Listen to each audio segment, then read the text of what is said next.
हरे कृष्णा, राधे राधे। कैसे हो आप सभी? आई होप आप सभी स्वस्थ होंगे, मंगलमय होंगे। आज की इस वीडियो में हम सुनेंगे मोक्षदा एकादशी की व्रत कथा। जैसा कि आप सभी को पता ही है कि मोक्षदा एकादशी के नाम से ही ये प्रकट होता है कि मोक्षदा एकादशी मोक्ष देने वाली एकादशी है। इसी एकादशी के संदर्भ में श्री कृष्ण भगवान श्री युधिष्ठिर जी को इस एकादशी का वृतांत बताते हैं और बताते हैं कि किस तरह से ये एकादशी अनेकों पापों को नष्ट करने वाली है। आइए शुरू करते हैं। तो भगवान श्री कृष्ण युधिष्ठिर जी से बोले, हे कुंती नंदन, तुमने अत्यंत उत्तम प्रश्न किया है, इसलिए तुम्हारा यश संसार में फैलेगा। मार्गशीर्ष माह के शुक्ल पक्ष की एकादशी अनेक पापों को नष्ट करने वाली है। संसार में इसे मोक्षदा एकादशी के नाम से जाना जाता है। इस दिन श्री दामोदर भगवान की धूप दीप नैवेद्य आदि से भक्ति पूर्वक पूजा करनी चाहिए।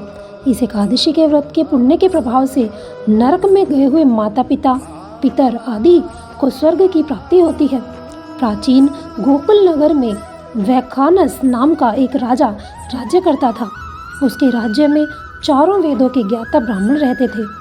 वह अपनी प्रजा का पुत्रवत पालन किया करता था। एक रात्रि को स्वप्न में राजा ने अपने पितरों को नरक की यातनाएं भोगते देखा। प्रातःकाल होते ही उसने ब्राह्मणों को बुलाकर उनके समक्ष स्वप्न की बात बताई। हे ब्राह्मणों, रात्रि में मैंने अपने पितरों को नरक में पड़ा देखा है और उन्होंने मुझसे कहा है कि हे पुत्र, मैं घोर नरक भोग रहा हूँ, यहाँ से मेरी मुक्ति कराओ। तब से मुझे चैन नहीं है। मुझे अब राज्य, सुख, ऐश्वर्य, हाथी, घोड़े, धन, स्त्री, पुत्र आदि कुछ भी सुखदायक प्रतीत नहीं हो रहे हैं। अब मैं क्या करूं? आप लोग मुझे किसी प्रकार का तप, दान, व्रत आदि बताएं। यदि मैंने अपने पिता को नरक की यातनाओं से मुक्ति के प्रयास नहीं किए तो मेरा जीवन व्यर्थ है। राजा की ऐसी निराशापूर्ण और दुख भरी बातों को सुनकर ब्राह्मणों ने आपस में विचार विमर्श किया और फिर एकमत होकर बोले, हे राजन, यहाँ समीप ही वर्तमान, भूत और भविष्य के ज्ञाता पर्वत नाम के एक मुनि है। आप यह सब बातें उनसे जाकर पूछें, वे अवश्य ही आपको इसका सरल उपाय बता देंगे। ऐसा सुनकर राजा मुनि के आश्रम पर गए।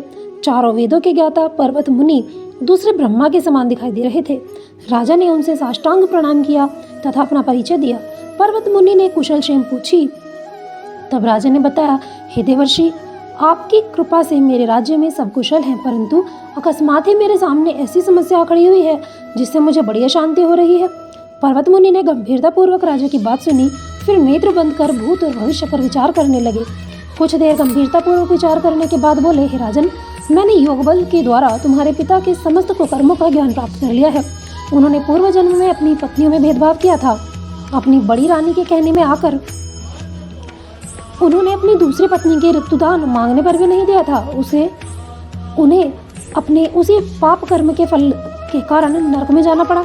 तब राजा वैखानस याचना भरे स्वर में बोले, हे महात्मन, मेरे पिता को उद्धार कैसे होगा? कृपया कोई उपाय बताइए। तब पर्वत मुनि बोले, हे राजन, मार्गशीर्ष के शुक्ल पक्ष में जो एकादशी होती है, आप इस मोक्षदा एकादशी का उपवास करें और उपवास के पुण्य को संकल्प करके अपने पिता को अर्पित करें। एकादशी के पुण्य के प्रभाव से अवश्य ही आपके पिता को मुक्ति मिलेगी। मुनि के वचन सुनकर राजा अपने राज्य को लौट आया और कुटुंब सहित मोक्षदा एकादशी का विधि पूर्वक उपवास किया। इस उपवास के पुण्य से राजा ने अपने पिता को जो पुण्य अर्पित किया, उस पुण्य के प्रभाव से राजा के पिता को मुक्ति मिल गई। स्वर्ग को प्रस्थान करते हुए वह अपने पुत्र से बोला, हे पुत्र, तेरा कल्याण हो। हे कुंती पुत्र, जो मनुष्य मार्गशीर्ष माह के शुक्ल पक्ष की एकादशी का व्रत करते हैं, उनके समस्त पाप नष्ट हो जाते हैं और अंत में स्वर्ग में जाते हैं। श्री कृष्ण भगवान ने कहा, हे धर्मपुत्र, यह इंसान की प्रबल इच्छा होती है कि वह मोक्ष प्राप्त करे। मोक्ष की इच्छा करने वालों के लिए मोक्षदा एकादशी का व्रत महत्वपूर्ण है। बोले श्री कृष्ण।